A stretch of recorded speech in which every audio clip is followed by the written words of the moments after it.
कितना ऊपर वाले से गिफ्टेड था आपको और कितना आपने से वर्कआउट किया?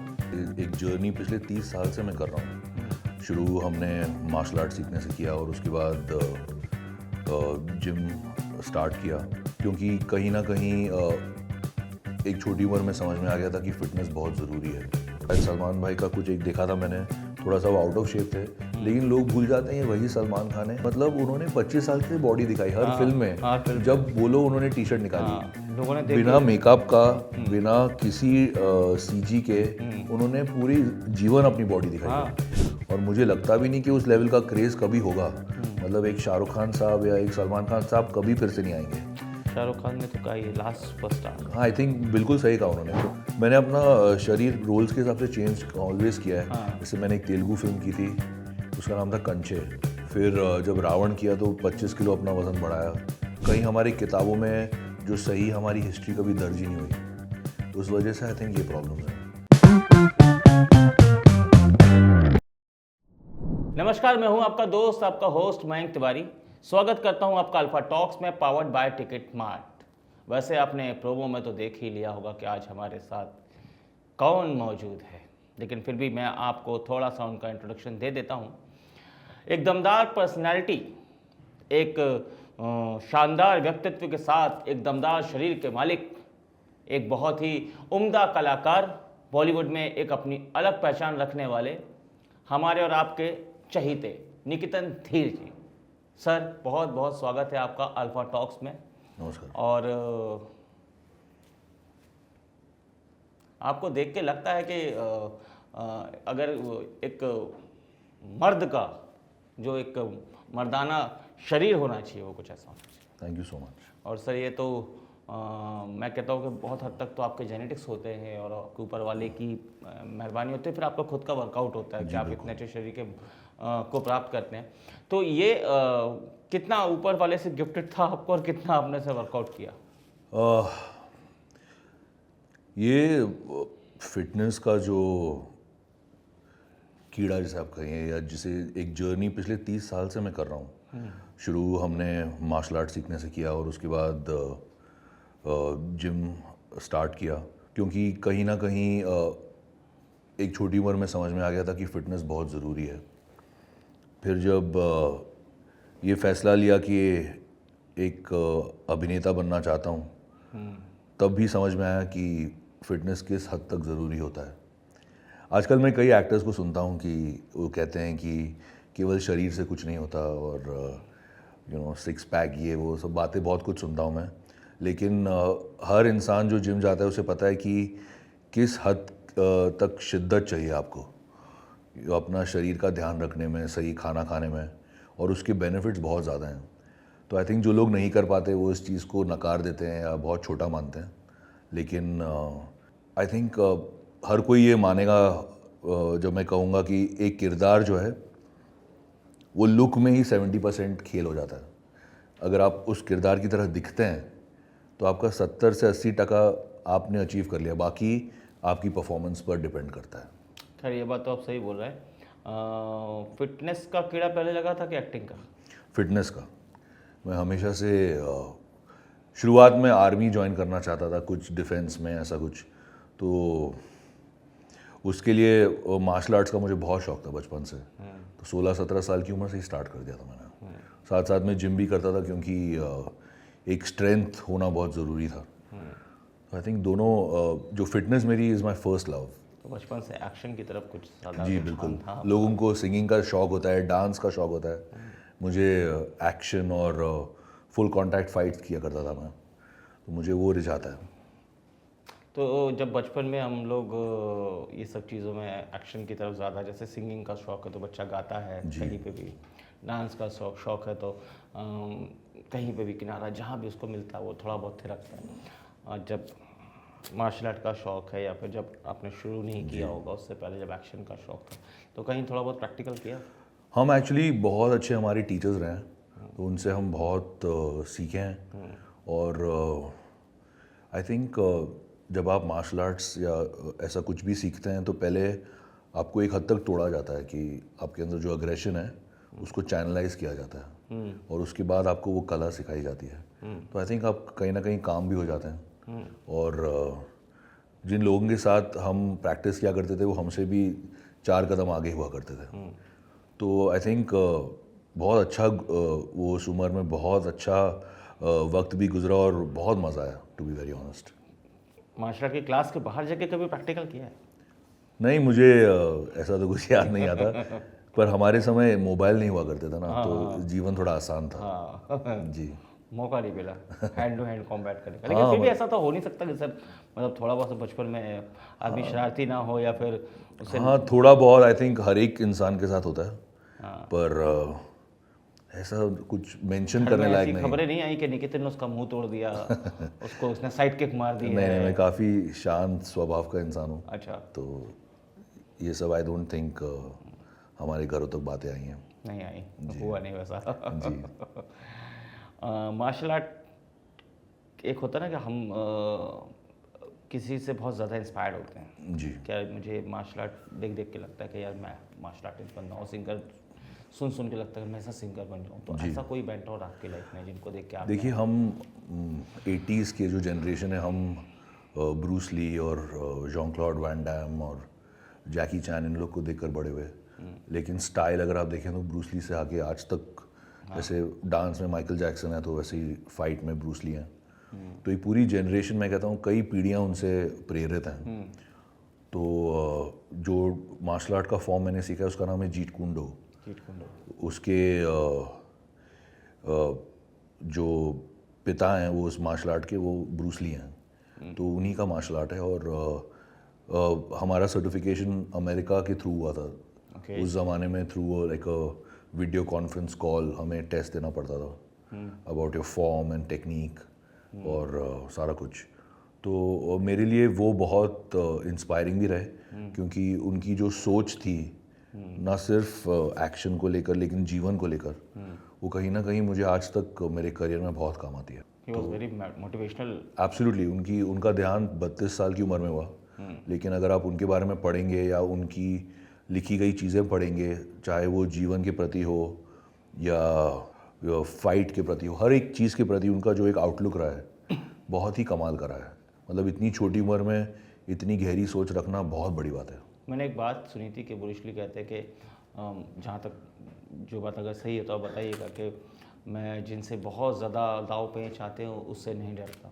अगर किसी एक इंसान ने एक दाव का 10,000 बार प्रैक्टिस की, मुझको उससे डर। जी। क्या ये बात सच है? जी, उन्होंने कहा था कि मैं उस इंसान से नहीं डरता जिसे 15 किस्म की किक्स आती हैं, मैं उस इंसान से घबराऊंगा जो एक ही किक को 15,000 बार प्रैक्टिस कर चुका है। ऐसा कुछ था उनका ये कहना था कि जो लोग कहते हैं कि मैं ब्लैक बेल्ट हूँ या ये हूँ या वो हूँ, वो बेल्ट सिर्फ आपकी पैंट पकड़ने के लिए काम आएगी। जब तक आप उस चीज़, अपने हुनर को आप प्रैक्टिस नहीं करेंगे तो वो हुनर कोई काम का नहीं रहता। तो उनका मानना यही था, और आई थिंक बहुत कमाल की सोच उनकी है। अच्छा, एक चीज़ और बताइए कि आपका एक्चुअल वेट कितना है? मेरा वेट जानकर आप क्या करेंगे? एक्चुअली हमारी कद काठी, हम नॉर्थ इंडियंस हैं तो सारा पंजाबी मेरी तरह है। हाँ। और हम थोड़े गठीले होते हैं, जैसे दारा सिंह जी थे, हमारे जेनेटिक्स उस तरह के हैं, तो ज़्यादा स्लेंडर टाइप की बॉडीज़ नहीं है हमारी। ये सवाल मैं इसलिए कर रहा हूँ क्योंकि जब कदकाठी थोड़ी सी हैवी होती है तो मार्शल आर्ट में नहीं, ऐसा नहीं है, आप उस हिसाब से मूवमेंट कर सकते हैं अपनी। जब मैंने स्टार्ट किया था तो मैं काफ़ी लाइट हुआ करता था, लेकिन फिर हम जब अलग अलग किस्म के लोगों के साथ अलग अलग दावपेच सीखने पड़ते, जैसे कुश्ती करनी पड़ती थी, तो हमें अपना वज़न थोड़ा बढ़ाना पड़ा। तो I think it's how you manage it. और एक आपका एक नेचुरल डिस्पोजिशन होता है कि आपका जो शरीर है, आदमी लगेगा पतला लेकिन फिर भी उसका वज़न अच्छा होगा, जिसे बोन डेंसिटी कहते हैं। बोन डेंसिटी कहते हैं। कई ऐसे इंसान होते हैं जो आपको लगेगा बहुत मोटा है यार, ये तो इसका बहुत वज़न होगा, लेकिन बहुत इतना वज़न नहीं होता, because the bones are very light. तो I think it's your natural disposition. अगर आप नेचुरली, जैसे बॉम्बे की भाषा में डबल हड्डी कहते हैं, अगर आप वैसे हैं तो आपकी स्पीड या एक्यूरेसी में फ़र्क नहीं पड़ेगा। फ़र्क नहीं पड़ेगा? नहीं। आपका डेली रूटीन क्या है? हम एक्टर्स का कोई डेली रूटीन नहीं होता एक्चुअली। जब हम काम कर रहे होते हैं तो सबसे पहला हमारी प्रायोरिटी काम होता है। यूजली हमारा दिन 10 से 12 घंटे का होता है। तो सुबह उठते हैं हम, सुबह उठकर थोड़ा या वॉक करेंगे या थोड़ा अपने ऊपर जितना थोड़ा समय अपने आप के लिए दे सकते हैं वहीं से फिर काम के लिए निकल जाते हैं, काम से लौट कर we hit the gym for a while, थोड़ा सा ट्रेन करते हैं, खाना खाकर सो जाते हैं, प्रीटी मच दैट। और जब शूट नहीं होता है तो आई थिंक जैसे आम लड़के अपना टाइम बिताते हैं वैसे ही बिताता हूँ मैं। प्ले सम वीडियो गेम्स, दोस्तों से मिलता हूँ, थोड़ा बाहर जाता हूँ, ऐसा कुछ आउटस्टैंडिंग नहीं है, जस्ट नॉर्मल लाइफ। निकेतन धीर की शुरुआत होती है कि बचपन से मार्शल आर्ट की तरफ उनका रुझान है जी। और शरीर को लेके, अपनी फिजिक को लेके कॉन्शियस हैं। एक्टिंग की तरफ गाड़ी कैसे घूम गई? एक्चुअली मैं डिफेंस की तरफ मेरा बहुत शौक था ज्वाइन करने का, चाहे वो पुलिस हो या आर्मी हो, ऐसा कुछ। लेकिन हम कर नहीं पाए कुछ रीजंस की वजह से। तो जब मैं 18 साल का था ये फ़ैसला लिया मैंने कि 18-19 के करीब की अभिनेता बनना चाहूँगा। तो मेरे दोस्त के पास एक कैमरा था, तो उस कैमरा के थ्रू छोटे छोटे वीडियोस मैंने निकाले अपने देखने के लिए कि कैसा लगता हूँ मैं। हाँ, मतलब अपने आप से सच बोलूँ बेटर रहेगा स्टार्ट करने से पहले। तो कहीं ना कहीं मुझे लगा कि शायद ये मैं कर पाऊँगा। तो फिर मैंने अपने फादर से कहा कि मुझे लगता है कि मैं अभिनेता बनूँगा। तो उन्होंने मुझे यही कहा कि मतलब बहुत मुश्किल सफ़र है और अपना डिटर्मिनेशन मत छोड़ना, और अपने ऊपर अगर तुम्हें फेथ है तो उससे बड़ी चीज़ नहीं है कोई। बाकी सीखो, चाहे वो भाषा हो, लोग हों।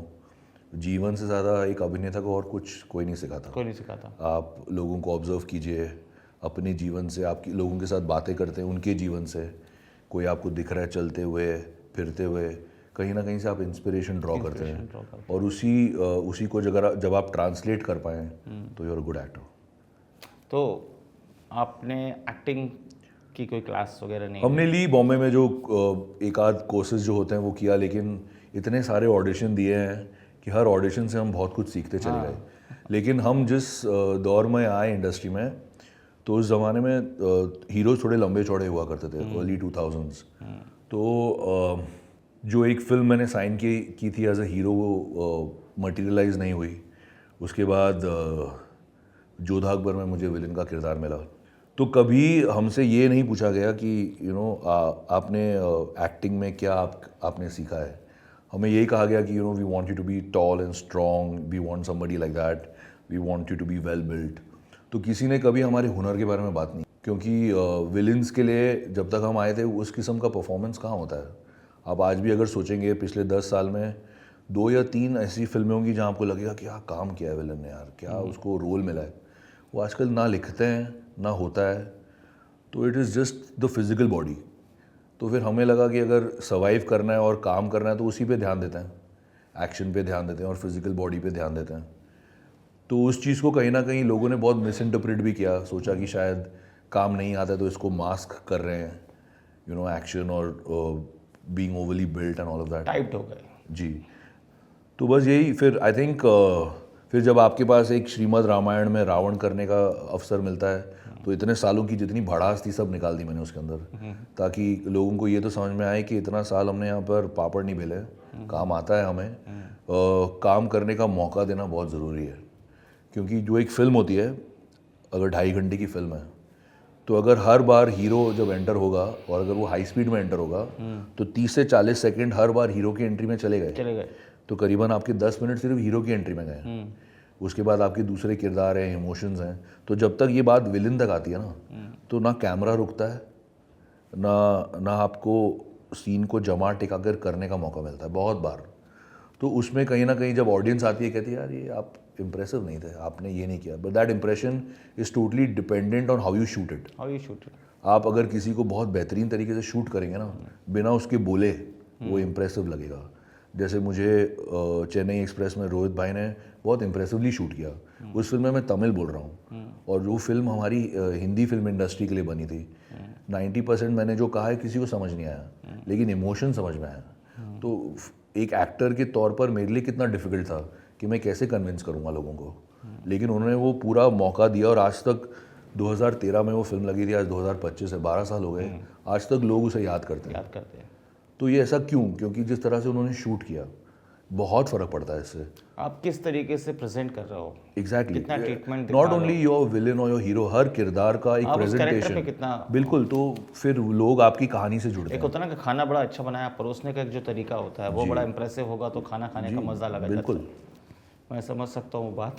वो मुझे लगता है कि वो एडवांटेज भी है कि आपको काम मिला और लोग जल्दी आपको पहचान जाते हैं, और वो कहीं ना कहीं डिसएडवांटेज भी है कि कई बार लोग टाइप कर लेते हैं कि अरे लंबा हर चौड़ा तो कोई इसको एक्चुअली villain ही हमारी बनाओ। इंडस्ट्री में हर कोई टाइप कास्ट है। अगर आप सोचेंगे तो ऐसा कोई अभिनेता नहीं है जो टाइप कास्ट नहीं है। हाँ हमारे आपने हमारे सबसे बड़े अभिनेता जैसे सलमान भाई हैं, हाँ उन्होंने ट्यूबलाइट जैसी फिल्म की, बहुत लोग को उनका अभिनय अच्छा लगा, लेकिन फिल्म नहीं चली क्योंकि उनको वो सलमान खान देखना है जिनसे उन्हें मोहब्बत है, उसी रूप में देखता है, उसी अवतार में देखना है।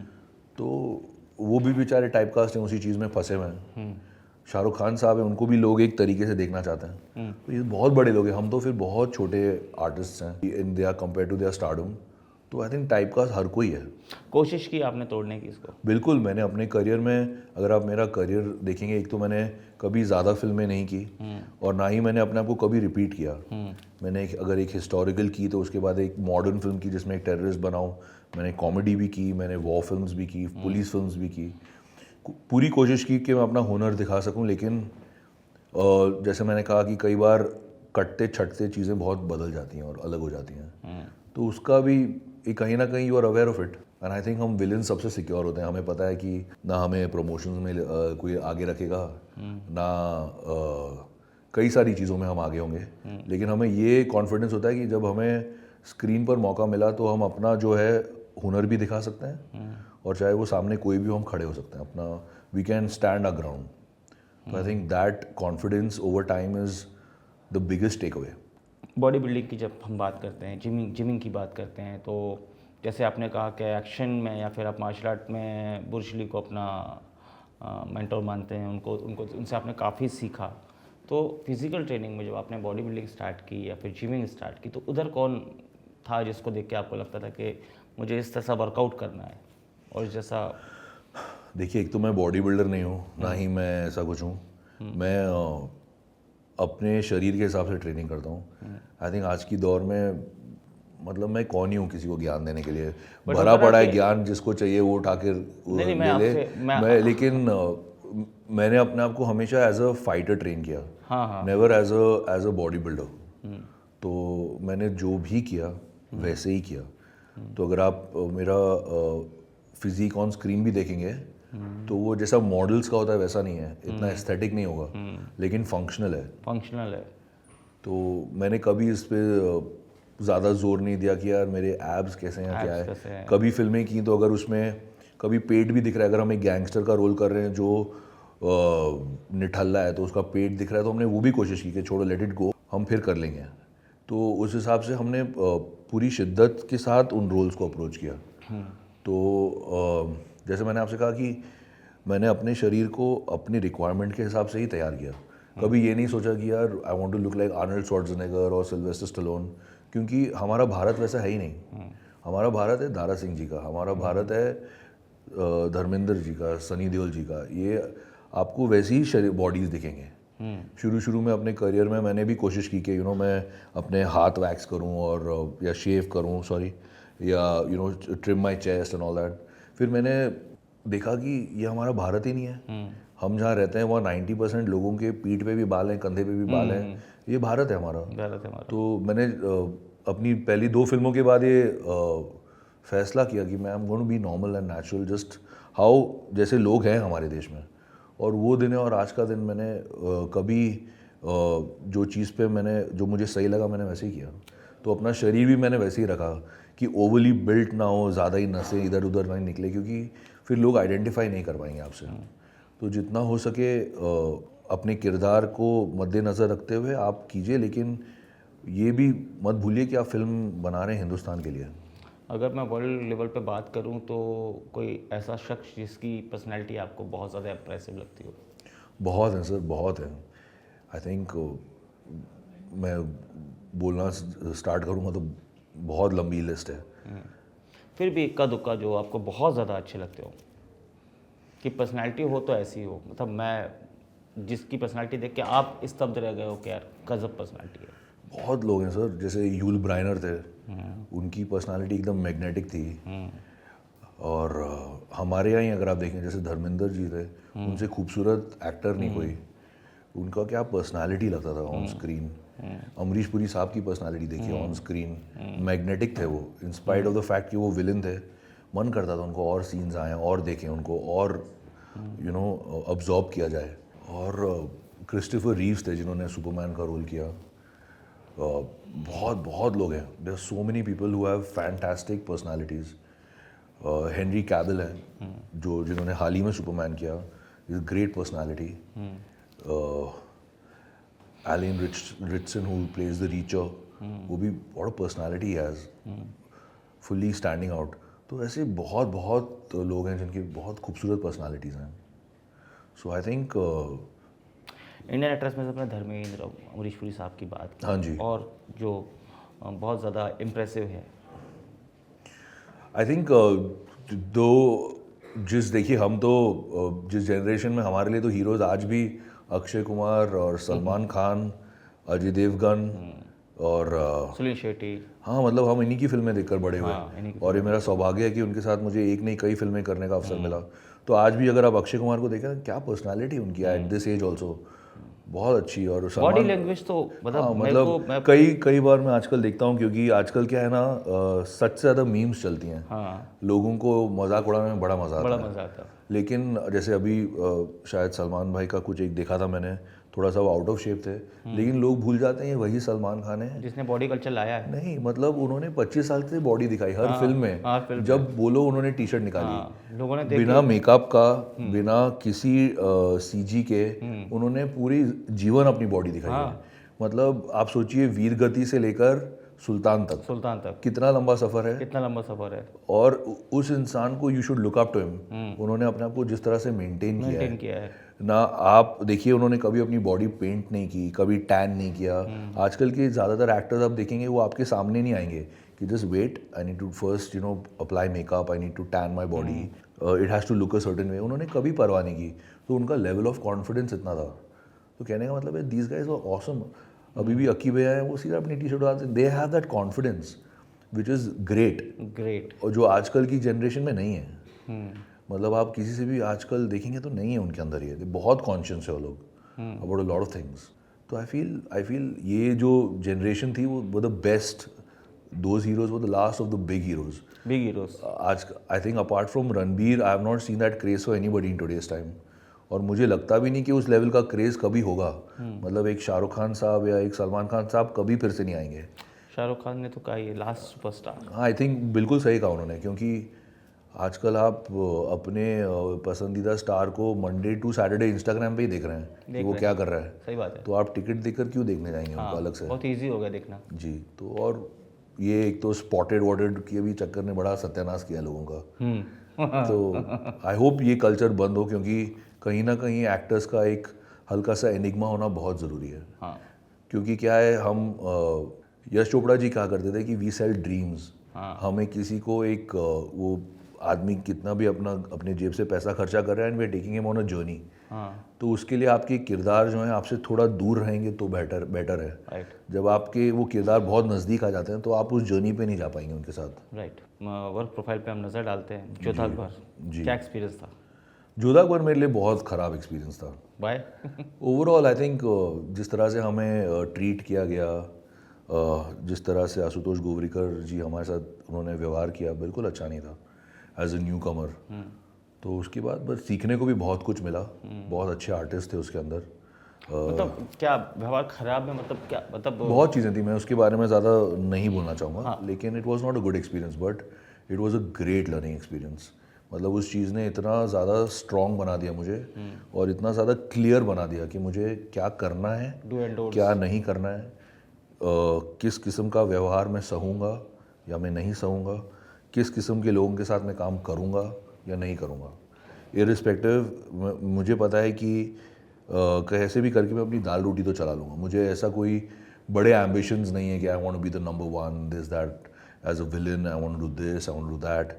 मैंने कभी ऐसा आपकी सोचा अच्छी बात नहीं। मुझे ये लगी है कि आपने बेधड़क उस बात का नाम लिया, नाम लेके आपने कहा कि यार वो मेरा एक्सपीरियंस सही नहीं था। ये बहुत कम आर्टिस्ट होते हैं, बहुत कम सेलेब्स आते हैं जो कि बचते हैं नाम लेने से, कि मैं नाम नहीं लूँगा, मैं कंट्रोवर्सी में जाऊँगा। अगर मेरे साथ भी किसी ने कुछ बुरा किया तो मैं बोलूँगा हाँ बुरा हुआ है मेरे संग, या मेरे संग व्यवहार सही नहीं हुआ था, आई वॉज नॉट, मुझे वो ट्रीटमेंट सही नहीं मिला। तो क्योंकि हमने फिल्म देखी है, आपको देखा है, और उसके पीछे का मेकिंग भी हमने देखी है, तो एक उत्सुकता रहती है जानने की कि क्या मतलब ऐसा क्या हो गया, या ऐसा कौन सी ऐसी कोई खास एक बात जिसको लेके बहुत बातें थी, लेकिन क्या है ना, time is a great healer, और मैं चीज़ों को पॉजिटिवली लेता हूँ। शायद वो एक्सपीरियंस मेरे लिए ज़रूरी था कहीं ना कहीं। और जिसे कहते हैं ना, रात गई बात गई, I don't want to talk about it, it's a very old thing. और ना ही मैं चाहता हूँ लोगों को कि लोग सोचें कि मैं किसी का नाम लेकर अपना माइलेज ले रहा हूँ, क्योंकि मेरा ऐसा कोई इंटेंशन नहीं है, ना मैं उस किस्म का आदमी हूँ। दूसरी बात ये कि जो हुआ वो उस समय की काफ़ी लोगों को पता है। उसके अलावा इस समय उसके बारे में बात करके कुछ फ़ायदा ही नहीं है, क्योंकि वो फिल्म 2008 में लगी, हमने शूट 2007 में किया या 6 की एंड में किया, इट्स डन, बहुत समय बीत गया, पर it was a great learning experience. Mission Istanbul, mission Istanbul Jodha Akbar के एकदम बाद मैंने स्टार्ट की। जोधा अकबर में मेरे बाल लंबे थे और कसाइयों वाली दाढ़ी थी। उसके बाद जोधा अकबर में एकदम क्लीन शेव एंड बहुत ही इंटरेस्टिंग लुक। और उस फिल्म में जितना मेरा बुरा एक्सपीरियंस जोधा अकबर में रहा, उतना ही अच्छा मिशन इस्तांबुल में रहा। अच्छा, मतलब यहाँ कवर हो गया। जी, मिशन इस्तांबुल में हमारे डायरेक्टर थे अपूर्वा लाखिया जी। हमारा जो कास्ट था वो आज तक मेरे दोस्त हैं, ओके, सारे के सारे। और अनफॉर्चुनेटली फॉर अस, जब वो फिल्म लगी तो उसी वीकेंड बॉम्ब ब्लास्ट हो गए, तो बहुत से लोग थिएटर्स में जाना उन्होंने बंद कर दिया। तो हमारी फिल्म बहुत सफ़र हुई, लोगों का भी लॉस हुआ, obviously loss of life and all of that. लेकिन उस वजह से उस फिल्म का जो है बॉक्स ऑफिस नहीं वर्क हुआ, बट एज अ एक्सपीरियंस मेरे लिए बहुत अच्छा एक्सपीरियंस रहा वो। इसके बाद हम आते हैं रेडी पे। हाँ जी, रेडी पहली बार मैंने सलमान भाई के साथ काम किया। अनीस बज़मी डायरेक्टर थे, और एंसेम्बल किस्म की फिल्म थी। मुझे पहले से ही पता था कि जब ऊपर परेश रावल और सलमान भाई इन लोग सब हैं, तो कटते चटते मेरे पास कुछ आएगा नहीं। हाँ, इसलिए हाँ, फिर भी क्योंकि विलन का एक पक्ष होता है, तो वो कहीं ना कहीं तो उनको दिखाना ही था। तो ये मुझे पता था कि जो भी आएगा विल बी डिसेंट, तो उस हिसाब से उस फिल्म को मैंने अटेम्प्ट किया, और it was nice. Salman Khan ने बॉडी कल्चर इंडस्ट्री में एक नया बॉडी कल्चर लाया कि इस तरह की बॉडी फिजिक होना चाहिए, एक हीरो को ऐसा दिखना चाहिए, और उन्हीं के साथ आप काम कर रहे हैं, तो क्या फीलिंग्स थी उस वक्त में? बहुत अच्छा। मेरे फादर ने उनके साथ काम किया हुआ है, सनम बेवफा में, और कौन सी फिल्म थी, एक और फिल्म है, मैं नाम भूल रहा हूँ। तो आई थिंक सूर्यवंशी, नहीं, सूर्यवंशी नहीं, ये अपना मैं भी याद मेरे मुंह में रखी है वो फिल्म का नाम, लेकिन याद नहीं आ रहा मुझे। उसमें प्रेम चोपड़ा और करिश्मा कपूर थे, मैं भूल गया नाम। तो निश्चय नहीं, उसमें वो उनके बड़े भाई, तो उन्होंने बहुत अच्छा, मैं उनको बचपन से जानता हूँ, और उन्होंने भी मुझे मतलब एक छोटे भाई की तरह ही ट्रीट किया, बच्चे की तरह। मतलब लिटरली 8-10 साल का था मैं जब मैं उन्हें पहली बार मिला था। तो कुछ लोग होते हैं जिनके सामने ना आपका एक जो किरदार है, वो किरदार नहीं सामने आता है। शायद आप जैसे बचपन में थे वो सामने आता है। तो मेरे लिए सलमान खान और अक्षय कुमार दो ऐसे लोग हैं जिनके साथ जैसा मैं आज हूँ दूसरों के साथ, शायद वो उनके सामने नहीं हूँ, क्योंकि उन्होंने मुझे बचपन से देखा है। अक्षय के साथ अपना हाउसफुल 3, हाँ जी, हाउसफुल 3, सूर्यवंशी, और अब हाउसफुल 5। हाउसफुल 5 जी, अभी तो लेटेस्ट हाउसफुल 5 का एक्सपीरियंस सबसे पहले सुनना चाहेंगे। क्या अलग है इस फिल्म के अंदर? बहुत कुछ है, आप देखेंगे तो जानेंगे। तरुण मनसुखानी डायरेक्टर हैं, उन्होंने बहुत बेहतरीन काम किया है। उसके अलावा हाउसफुल की सारा कास्ट है, हम 19 एक्टर हैं उसके अंदर, और हमने करीबन हम एक क्रूज़ पर थे जिसमें हम 8-9 कंट्रीज़ घूमे। उसके अलावा पूरी फिल्म क्रूज़ के ऊपर ही है। सो बहुत बहुत मज़ा किया हमने। उस सारे एक्टर्स सीनियर ही हैं, मतलब मुझे नाना पाटेकर साहब के साथ काम करने का मौका मिला, संजू सर के साथ काम करने का मौका मिला पहली बार। तो मतलब it was just learning through out. Jackie sir के साथ मैं 4-5 फिल्में कर चुका हूँ। तो उसके अलावा अक्की सर के साथ ये तीसरी चौथी फिल्म थी मेरी। बहुत बहुत बहुत मज़ा आया, बहुत कुछ सीखने को मिला, क्योंकि इसमें सब कॉमेडी करें लेकिन मेरा किरदार थोड़ा सीधा है, मतलब कॉमेडी नहीं कर रहा। तो उसमें ज़्यादा कभी कभी डिफ़िकल्ट भी होता है, because you can't go with the flow. आप हंस नहीं सकते जब सब हंस रहे हैं ऐसा कुछ, तो कहीं ना कहीं स्टिफ भी लगता है वो कैरेक्टर, लेकिन वो कैरेक्टर ही ऐसा है। इंटरेस्टिंग, आई थिंक बहुत फिल्म बहुत इंटरेस्टिंग बनी है, और वेट कर रहे हैं कि रिएक्शन देखें लोगों का। उसके बाद आपके बहुत अच्छे अच्छे काम सामने आए, इश्कबाज जी, रामायण, नागिन जी, द्वारकाधीश श्री कृष्ण। जी, ये जो माइथो है, जी, ये माइथो, कई बार लोग माइथो करने से बचते हैं, जी, क्या माइथो करेंगे तो टाइट हो जाएंगे जी, और फिर बाकी फिल्में नहीं मिलेंगी या बाकी काम नहीं मिलेंगे, क्योंकि मैथोलॉजिकल कैरेक्टर में एक हमारी वो बन जाएगी, पहचान बन जाएगी कि बस हम इसके अलावा ये तो इसका रोल करता है, इसको इसी में। तो ऐसा कुछ आपके साथ हुआ क्या? जी, पहले तो माइथोलॉजी नहीं है, हिस्ट्री है। अभी तो हमें सुप्रीम कोर्ट में भी प्रूव करना पड़ा कि श्री राम थे, और प्रूव किया है हमने कि ऐसी ऐसी तिथि को श्री राम का जन्म हुआ, रामायण हुई, उसके बाद वो फिर अयोध्या गए। तो ये तो हमारी हिस्ट्री है, और हमें गर्व से कहना चाहिए कि हमारी हिस्ट्री है, हमारी हिस्ट्री है। क्योंकि ये माइथोलॉजी शब्द सिर्फ हिंदुओं के साथ जुड़ा हुआ है, हमारी इंडिया के साथ। अभी मैं समझने के हिसाब से उसका उपयोग कर हाँ, रहा हूँ। मैं सिर्फ कह रहा हूँ, तो हिस्ट्री हमारी। लेकिन क्या है ना, जैसे ईश्वर हर एक को एक डील डॉल देता है, हर एक के सर पर मुकुट, या हर एक आदमी बेयर बॉडी नहीं कर पाएगा। तो जब आपको ईश्वर ने वो अवसर दिया है और वो डील डॉल आपके पास है कि आप जीन्स पहनकर भी ठीक ठाक लगते हैं, और धोती और ऊपर बे चेस्टेड होकर भी आप ठीक लगते हैं, तो आई थिंक उस चीज़ का आपको फ़ायदा उठाना चाहिए।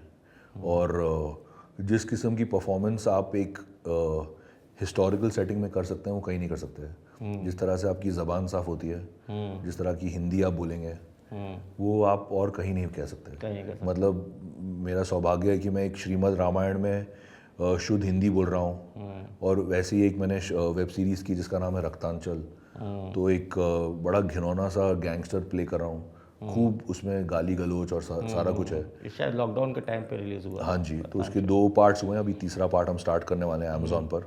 तो उसमें जो वसीम खान का किरदार है, बड़ा ओछी बात करता है। तो एज एन एक्टर आपको जब ये पूरा डायमेंशन मिलता है खेलने के लिए, और टेलीविज़न से अच्छा ट्रेनिंग ग्राउंड नहीं है कोई एक्टर के लिए।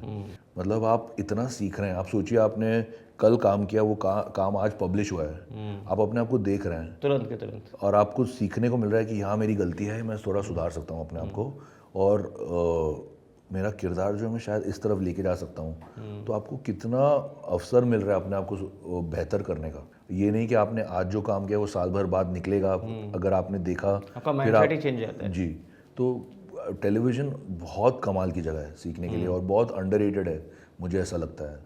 बहुत ही अच्छा है, क्योंकि मेरा ये दिल से मानना है कि कोई भी एक्टर मीडियम से बड़ा नहीं होता। आज अगर आप इसी सेटिंग में कोई सीन करेंगे कहने के लिए, तो वो सीन के लिए भी उतनी शिद्दत करनी पड़ेगी मुझे, चाहे वो आपका ये वाला कैमरा हो या एरी हो, फ़र्क क्या पड़ता है? कोई फ़र्क नहीं पड़ता। तो आई थिंक ये सारी करने वाला तो मोबाइल में ये सारे एक्सपीरियंसेस जो हैं आपको कहीं ना कहीं बेटर करते हैं एज एन एक्टर। बड़े शरीर के फ़ायदे तो बहुत होते हैं गुरु, आप अलग दिखते हैं, आपकी अलग पहचान होती है, इसके डिसएडवांटेज क्या क्या होते हैं? पता नहीं, आज आपने जितना एनालाइज किया मेरी बॉडी को, मैं इतना करता नहीं हूँ। और भाई साहब आपको सब एनालाइज करते होंगे, कोई बोल लेता नहीं होगा, लेकिन एक्चुअली हम एक्टर्स को सभी लोग एनालाइज करते हैं, चाहे आपका डील डॉल कैसा भी हो। जैसे ही हम कमरे में एंटर होते हैं, जब तक हम निकलते नहीं है, हर कोई हमें देखता है, एनालाइज कर रहा होता है। आप मॉल के कई अंदर लोग से सोचते हैं निकलेंगे, कि यार ये साला एक्टर कैसे आप सड़क पे निकलेंगे तो लोग आपको ना देखे तो बोलिए। जी, नहीं तो आई मीन मैं कभी इस बारे में ज़्यादा सोचता नहीं हूँ, क्योंकि जो है सो है। लेकिन मैंने एक फिल्म की थी नवाज़ भाई के साथ जिसका नाम था फ्रीकी अली। तो उन्होंने मुझसे कहा था कि तुम्हें पता है कि मैं सांवला सा हूँ और नाटा भी हूँ, मुझे बहुत काम नहीं मिला इस वजह से। तो मैंने कहा सर आपका उल्टा जो है ना, मैं बहुत लंबा चौड़ा भी हूँ, और विलेन के लिए जाता था तो कहते थे गोरा चिट्टा भी है, दाढ़ी उगा कर आओ। अपना थोड़ा मुंह ढको बालों से, फिर तुम्हें काम नहीं है। तो मैंने कहा हम opposite side of the spectrum. ये तो एक डिसएडवांटेज आपने गिना दी। हर एक के लिए डिसएडवांटेज है सर। आप चाहे आपका जो भी डील डॉल है, आप एज एन एक्टर सीमित ही हैं, चाहे वो कोई भी एक्टर हो, वो पूरा गैमेट कर ही नहीं सकता। ये तो चलो काम के परसेप्शन में आप बोल रहे हैं, डेली लाइफ में भी प्रॉब्लम्स होती होंगी। हाँ बिल्कुल, बहुत बहुत। अभी जैसे हमें चेयर्स चेंज करनी हाँ पड़ी बिल्कुल, है। हम इकोनॉमी में बड़ी दिक्कत होती है इकोनॉमी में जाने में। तो कई बार जब हम रिक्वेस्ट भी करते हैं, लोगों को लगता है अच्छा एंट रहा है, मतलब ये इकोनॉमी में नहीं आ रहा है, लेकिन जेन्युइन प्रॉब्लम होती है, तो इमरजेंसी एग्जिट हो, ऐसा कुछ लंबी टांगों के अपने इश्यूज हैं। पर आई थिंक इट्स ओके। जो एडवांटेजेस बहुत ज़्यादा हैं कंपेयर टू द डिसएडवांटेजेस, तो मैं तो बहुत आभारी हूँ कि मैं जैसा हूँ वैसा हूँ। अच्छा, ये जो अभी की कदकाठी है आपकी, ये मतलब बहुत शुरू से ही ऐसी थी या बाद में जाकर थोड़ा सा डेवलप हुई है? मतलब कभी इस कदकाठी का आपके दोस्तों ने फ़ायदा उठाने की कोशिश की है? नहीं आया, मेरे कोई एक्चुअली दोस्त ऐसे हैं ही नहीं, लेकिन हाँ मैं दूध जो मांगोगे तो खीर देंगे, हमसे उलझोगे तो निकितन धीर देंगे। नहीं मेरा ऐसा कभी रहा नहीं है, लेकिन मैंने अपना शरीर रोल्स के हिसाब से चेंज ऑलवेज किया है। जैसे मैंने एक तेलुगु फिल्म की थी, उसका नाम था कंचे। तो उसमें मुझे एक 24-25 साल के मिलिट्री ऑफिसर का रोल करना था। तो मैंने करीबन 22-25 किलो कम किया था अपना वज़न, एकदम स्लिम एंड ट्रिम, क्योंकि वर्ल्ड वॉर 2 की कहानी थी। फिर जब रावण किया तो 25 किलो अपना वज़न बढ़ाया, ताकि वो लगना था कि रावण जब हनुमान के सामने खड़ा है तो ये हनुमान पर भी भारी पड़ेगा। तो जिस किस्म के रोल्स मिले, कोशिश की थोड़ा थोड़ा अपना शरीर जितना अपनी सीमा में मैं कर सकता हूँ चेंज, वैसे करूँ। तो हाँ, अभी जब तक कर पाऊँगा करूँगा, उसके बाद एक अपना जिसे कहते हैं ना, अपना एक फिजिकल एस्पेक्ट लॉक कर दूंगा कि this is how it is, बस। अब इसके अलावा और खिलवाड़ नहीं होगा। एक टाइम के बाद तो शायद हो। हाँ, ज़्यादा एक टाइम के बाद फिर वो नहीं कर पाते हम। नहीं कर पाते, तो फिर उल्टा वो नुकसान होने लगता है। नहीं होता भी नहीं है, एक टाइम के बाद everything slows down as you get older. तो आई थिंक और 2-4 साल में मैं बंद कर दूँ। जैसे अभी आपने ब्रेक में बताया कि रामायण ने सोनी में रिकॉर्ड तोड़ा है, क्या क्या कहानी है वो पूरी? हमारी जो श्रीमद् रामायण हमने बनाई, जिसके प्रोड्यूसर स्वास्तिक प्रोडक्शंस हैं, इसने हमें ऐसा बताया गया कि सोनी में एक 18 साल का रिकॉर्ड तोड़ा है, जहाँ तक टीआरपी का सवाल है। और दूसरी भाषाओं में, तेलुगु, तमिल, कन्नड़ में ये बहुत अच्छा चला है ये। तो ये बस इस बात को सिद्ध करता है कि कई बार लोग कहते हैं कि हम रामायण और महाभारत बार बार क्यों बनाते हैं, लेकिन ये हमारा देश ऐसा है कि जो भी नई पीढ़ी आएगी उसे रामायण की कथा जाननी है, फिर से देखनी है, उन्हें महाभारत देखना ही है। तो जब आप नई टेक्निक के साथ उसे बनाते हैं तो एक पूरा जनरेशन रेडी है देखने के लिए, from the age of 5 till 15 to 50। मतलब बहुत ही यही कमाल है हमारे देश का। तो मैं यही आपसे कह रहा था कि कई बार हमें लगता है कि ये स्टोरी कौन देखेगा, लेकिन देखने वाले बहुत हैं। अगर आप एक अच्छी कहानी बताएंगे, बार बार लोग देखेंगे। रामायण महाभारत तो बन ही रही हैं, ऐसे और कौन से स्क्रिप्चर्स हैं या एपिक्स हैं या वेद हैं या कुछ ऐसा है जो अभी लगता है कि आपको दोबारा बनना चाहिए? बहुत हैं, कहानियाँ तो बहुत हैं। जैसे मैं बहुत एक्साइटेड था जब अजय सर ने तानाजी बनाई, द अनसंग हीरोज़। यही सोचते थे हम कि और भी ऐसी कहानियाँ सामने आएंगी। तो और यही आशा है कि आने वाले समय में लोग बनाएं। बहुत कहानियाँ हमारे देश की, एक से एक कहानियाँ, और मतलब बहुत प्रेरित भी करेंगी, आपको गर्व भी महसूस होगा। और हम हिंदुस्तानियों को अपना इतिहास ही नहीं पता है, मुझे ऐसा लगता है कई बार बहुत थोड़ा पता है। तो बहुत से लोग जब हम किसी के साथ बात करते हैं तो हम एक समय के बाद चुप हो जाते हैं, क्योंकि हमारे पास बोलने के लिए ही नहीं है, क्योंकि हमें पता ही नहीं क्या है, हम कैसे किसी के साथ वाद विवाद करेंगे। ऐसा क्यों है आपके हिसाब से? ये हमारा वेस्टर्न कल्चर को ज़्यादा हावी है या फिर हमें स्कूल के लेवल से ही सिखाया नहीं जाता, और कहीं हमारी किताबों में जो सही हमारी हिस्ट्री कभी दर्ज ही नहीं हुई, उस वजह से आई थिंक ये प्रॉब्लम्स हैं। पर ऐसे पढ़ते हैं हम कि अब शायद गवर्नमेंट ठीक कर रही है चीज़ों को, ताकि आने वाली जो पीढ़ी है वो सही तरीके से लोग चीज़ों को जाने। बहुत बहुत अनगिनत किस्से हैं। मतलब अगर आप हर स्टेट में जाएंगे तो क्या हीरोज़, चाहे वो main and women of the state हों, क्या किरदार, क्या हीरोज़ ओवर टाइम, उन्होंने क्या क्या झेला अपने देश के लिए। बहुत कहानियाँ हैं ऐसे। कोई ऐसा किरदार है जो आप निभाना चाहते हैं? बिल्कुल, मतलब बहुत सारे किरदार हैं। मैं वीर शिरोमणि महाराणा प्रताप जी का किरदार निभाना चाहूँगा। क्या किरदार है, क्या व्यक्ति थे वो। मतलब ऐसे लोग स्तंभ है हमारे देश का। तो आई थिंक बहुत से लोग अभी भी उनकी अहमियत समझ नहीं पाए। तो बहुत ज़रूरी है कि ये कहानियाँ जितनी बार भी हम कहें कम है, ऐसा है। अब मैं बात करूंगा आपसे आपकी लाइफ की एक बहुत ही अच्छी फिल्म जो बहुत सुपर हिट रही और लोगों ने इसे बहुत पसंद किया, आपके किरदार को काफ़ी सराहा गया, चेन्नई एक्सप्रेस। जी। क्योंकि बहुत समय बाद कुछ ऐसा हुआ था कि हम किसी दूसरे कल्चर, नॉर्थ इंडिया में वो फिल्म बड़ी हिट साबित हुई क्योंकि हम साउथ इंडियन का कल्चर या साउथ इंडिया का कल्चर कॉमेडी में इस तरह से परोसना, रोहित शेट्टी का एक नया एक्सपेरिमेंट, तो व्हाट वाज। बहुत बहुत अच्छा एक्सपीरियंस रहा मेरे लिए। तो मैं तो सबसे जूनियर एक्टर था उसमें as an Deepika was a huge star, शास वाज ह्यूज स्टार।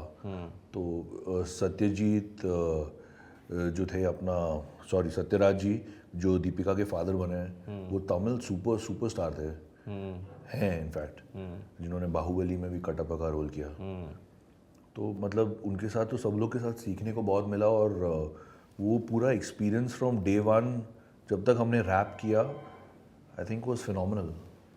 क्या फ़र्क देखते हैं आप साउथ इंडस्ट्री और बॉलीवुड के? कोई फ़र्क नहीं है। अभी आप मुझसे अगर आप अपनी भोजपुरी में बात करेंगे, मैं आपसे भोजपुरी में बात करूँगा, क्या फ़र्क है? लैंग्वेज में कभी फ़र्क नहीं होता, कहानियाँ वही होती हैं, इमोशंस हमारी इंडिया में वही हैं। ये हमें बांटा गया है कि ये साउथ है, ये नॉर्थ है, ये ईस्ट है, ये वेस्ट है। आज सारा देश हमारा क्यों एक समान है? क्योंकि इमोशंस आर द सेम। आज एक माँ पर फिल्म बनती है जिसमें जैसी KGF है, वो पंजाब में भी उतनी हिट है जितनी कन्नड़ में है, या वो बंगाल में ही उतनी बड़ी हिट है जितनी मलयालम में है। तो क्या फ़र्क पड़ता है? इमोशंस मैटर करते हैं हमारे देश में। तो ये जो सारा डिवाइड है ये बेसलेस है, मुझे लगता है। ये हमारे इंडस्ट्री को भी तोड़ता है और हमारे देश को भी डिवाइड करता है।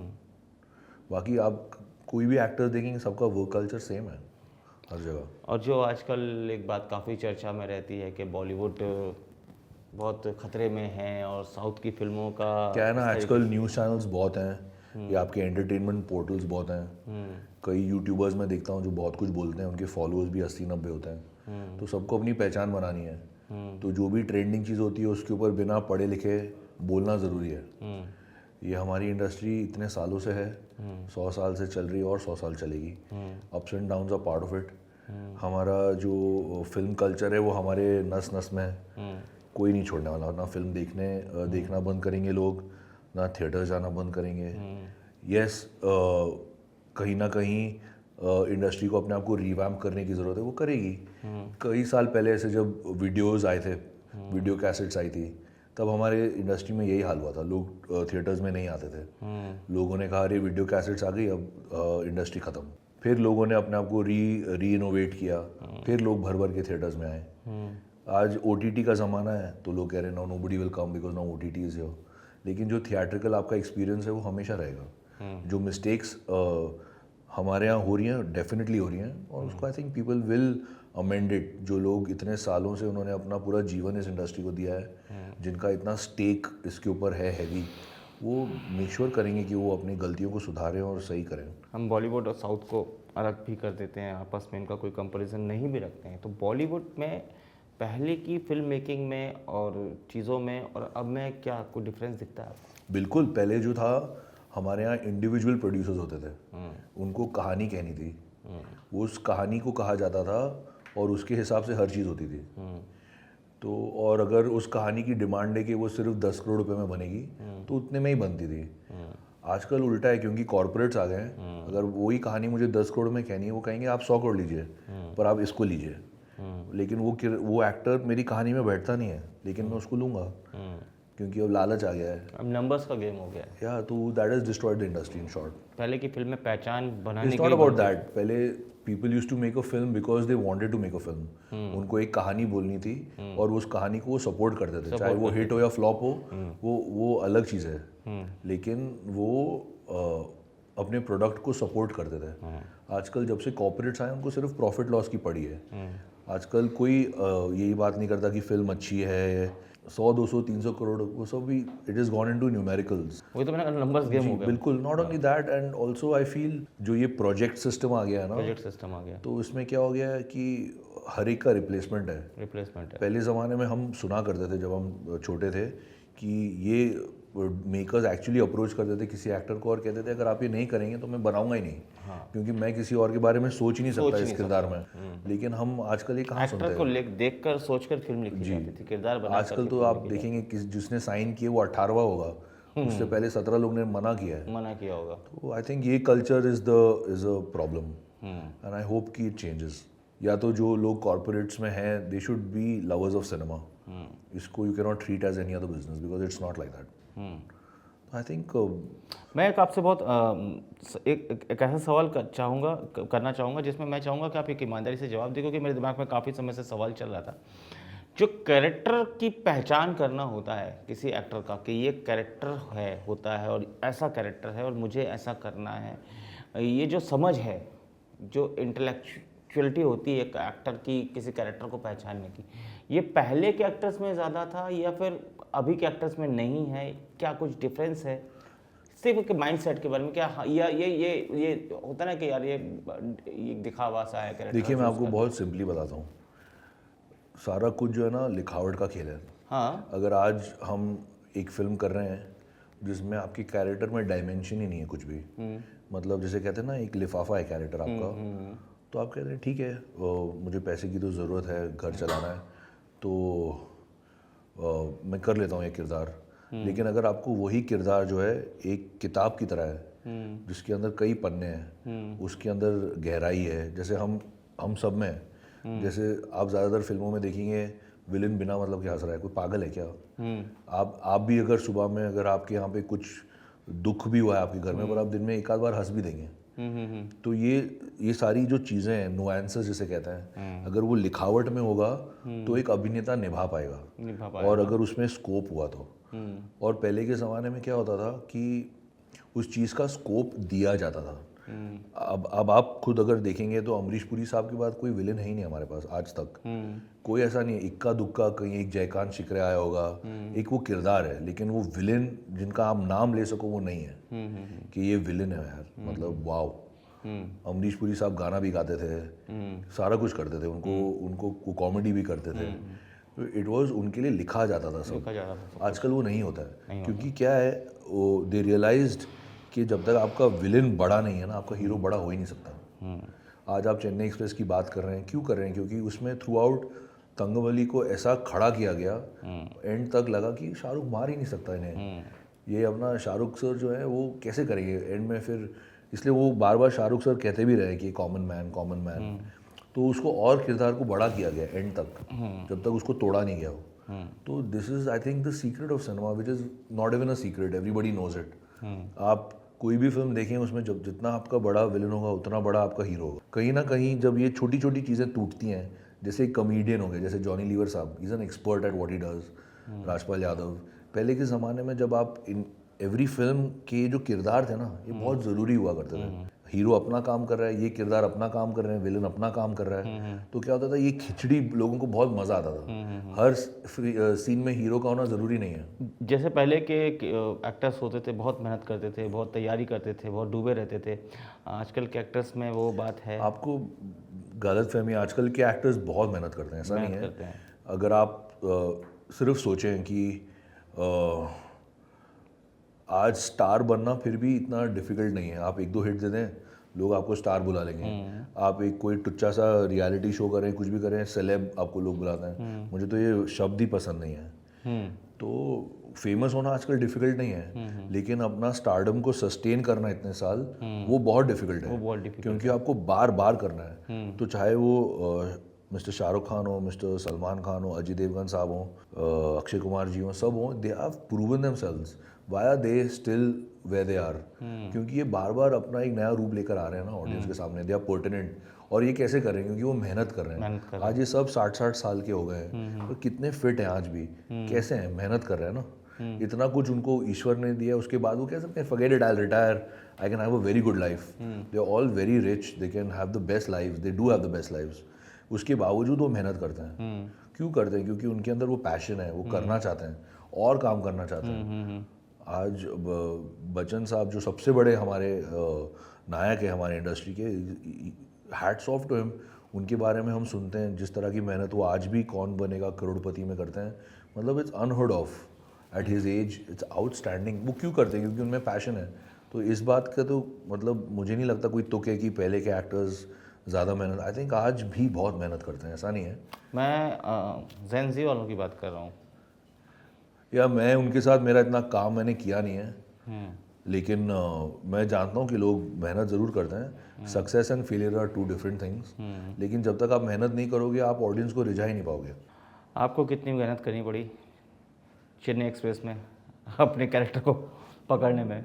I think it was nice, it was very well और कैलिब्रेटेड। खासतौर पे वो जो भाषा जिस पे हाँ, आपने मुझे वो 3 महीने पहले जो है हमने कुछ आवाज़ का एक्टिंग, जो आपने एक्टिंग वॉइस को मॉड्यूलेशन का जो उसमें काम एक्टिंग कोर्सेज हमने, एक्टिंग मतलब सॉरी लैंग्वेज का कोच था हमारा, हाँ जो तमिल सिखाता था।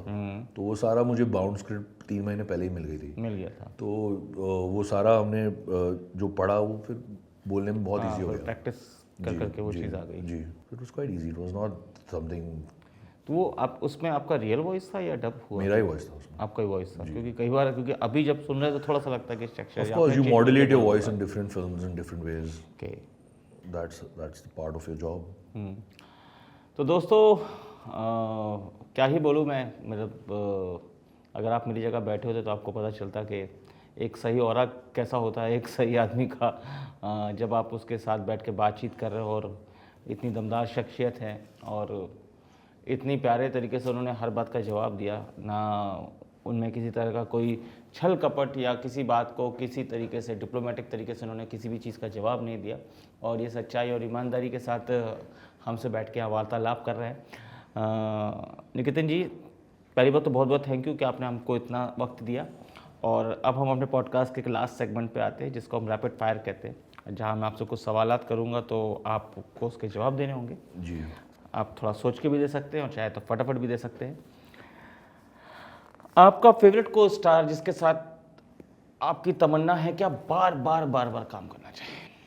फेवरेट को स्टार मेरे तो बहुत हैं यार ऐसे, लेकिन आई थिंक अक्षय कुमार जी, सिद्धार्थ मल्होत्रा और सलमान भाई, आई थिंक मेरे लिए बहुत, मुझे इनके साथ काम करके बहुत मज़ा आता है।